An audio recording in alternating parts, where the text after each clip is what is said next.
Hey, this is going to be an animated book review of the book Outliers by Malcolm Gladwell. And if you want to figure out why Asians are so good at math, you'll have to wait till the end. He starts off the book by explaining that if you take a whole bunch of hockey players and look at their birthdays, there's a pattern. A pattern appears that the top of the top, the best hockey players are born in January, February, and March. And he goes into analysis and he starts finding out that the reason for this is because, or here, this will explain it a little bit better. Alright, so you have months 1, 2, 3, 4, 5, 6, 7, 8, 9, 10, 11, 12. And then you start over 1, 2, 3, 4, 5, 6, 7, 8, 9, 10, 11, 12. And then after this pattern, for each grade of school, there's a cutoff date. If you are born before December, you are in the earlier grade. But if you're born after December, you're born into the next grade. And this is kind of hard to explain, but it's really easy, but it's pretty cool once you understand it. He says that those born in the beginning of the year were towards the end of the cutoff date. That is, they were actually 5, 6, 7, 8, almost a year older than their counterparts who were in earlier dates. And he says that those couple extra months were viewed as talent. It made those players stand out, and because of that, they got extra training, extra equipment, extra gear, when in reality, their physical maturity was a thing that made them better hockey players. And there was actually a stat that said those born in later months throughout high school and college were more likely to attempt suicide. And that's simply because they weren't as good at a skill. And this is the first big principle that I kind of realized, was that it does matter when you were born. That depending on which grade you get put into, if you are the youngest or if you are the oldest of your class, you are going to be selected and you're going to be better or worse than the rest of your class. The second principle is something called the 10,000 hour rule. After analysis of a whole bunch of chess grandmasters and other people who were really good at their craft, what they realized is that it takes around 10,000 hours to become the best of the best. And in fact, when you start looking into it, you realize Mozart, some of his early works weren't even outstanding. They weren't even astonishing.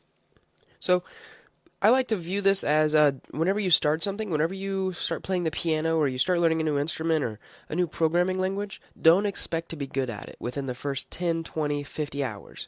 You have to put in the hours. You have to work really hard at creating your craft and getting really good at it. And this 10,000 hour rule can be found in ice skaters, fiction writers, basketball players, even master criminals. And we're going to take, for example, Bill Gates. Now, he was extraordinary when it came to programming.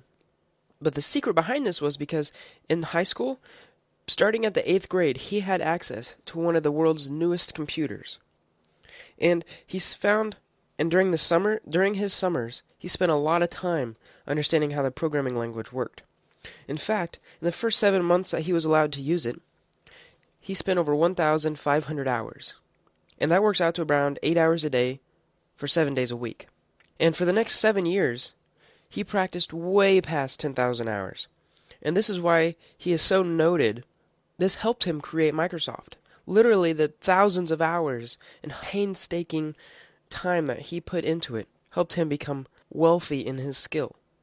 And they also found that the difference between wealthy and non-wealthy parents is that wealthy parents take their children and have them do stuff all the time. They're always busy. They're always at soccer practice. They're always at violin practice. They are always practicing their skills and cultivating them to become better. And this is principle number 2, the 10,000 hour rule. If you want to get good at something, you have to start putting in the time. Now, principle number 3 was a really cool. I had kind of thought about it a little bit, but it was really cool. I'm going to present these numbers to you, 48533976, and I want you to say them out loud or in your head for around 20 seconds. 48533976, 48533976. Try to memorize them. You can pause the video if you need to. Now, what they found out was that students of the English language could remember about 50% of them, or they could remember the entire sequence about half of the time. However, Chinese students could remember it almost every single time. And this is because to say the numbers 48533976, to sub-vocalize them in our throats, there are more syllables and you cannot say these numbers as quickly as you could in Chinese.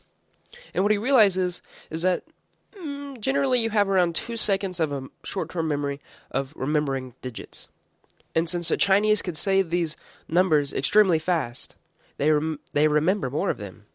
And another little thing is, our number system, the English number system, 1, 2, 3, 4, 5, 6, 7, 8, 9, 10, 11, 12, 13, 14, 15, gets a little strange. You would expect after 10, it would be something like 1 teen as opposed to 11, or 2 teen as opposed to 12. And this goes for 13, 15, and other numbers like 40 and 60 are kind of close, but 50, you would expect it to be 5T, or 30, 3 teen. China, Japan, and Korea, they actually do this more logically. What they do is 11 is 10-1, 12 is 10-2. A number like 24 is 2 tens 4.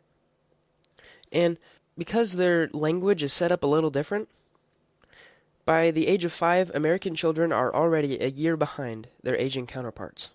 And this kind of gets into what I mentioned at the beginning at why Asians, or generally people of the Asian culture, are better at math. So principle number 3 is that language is important. Now we're moving on to principle 4. So he goes in and he explains a little bit about what rice paddies are and how difficult they are to maintain, that you must put into the work. You must put in, he kind of mentions the 10,000 hour rule. You really have to work at these rice paddies in order to grow the rice. And he says that the culture, the Asian culture, to grow these rice paddies, they work really hard and they understand that they need to work hard in order to grow the rice paddies. He says that in the Western cultures, in order to get more of a yield, in order to get more corn, we just have to expand our technology. But the Asian culture says we don't necessarily need to expand our technology, we just need to work harder. We need to put more work into it. And they found out that rice workers put around 3,000 hours a year in the hot sun. And this kind of moves on to the main principle of principle number 4, which is they have this test, it's called the TIMSS test, and every 4 years they give it to a whole bunch of countries. And it basically, they balance the weights and see which country is really good at math or which country is really good at science. And what they found was that on this test, it's around 120 questions, which is, it's pretty extensive. I mean, 120 questions, you're going to get tired by the end of it. And at the end of it, they included a little questionnaire, a little survey to ask simple questions such as, what's your favorite color, or are you a male or female? Just little questions like that are questionnaires. You didn't have to put much thought into it. You just had to try. And what they found was that the correlation between the averages of the countries was that questions answered on the questionnaire was exactly the same as the math score. And they came up with the conclusion that mathematics isn't an innate ability. It's not something that you develop automatically. It's in fact, it's an attitude. Is that the harder you try, the better you at math you are going to be. And I really like this principle. In fact, principle number 4, the idea that something isn't an innate ability, a talent that you were born with, that it is actually an attitude, that it is something that you can develop, that you can cultivate. This is my favorite principle out of this book. Now, I have mentioned 4 principles, and I want you to leave a comment below telling me which your favorite principle is.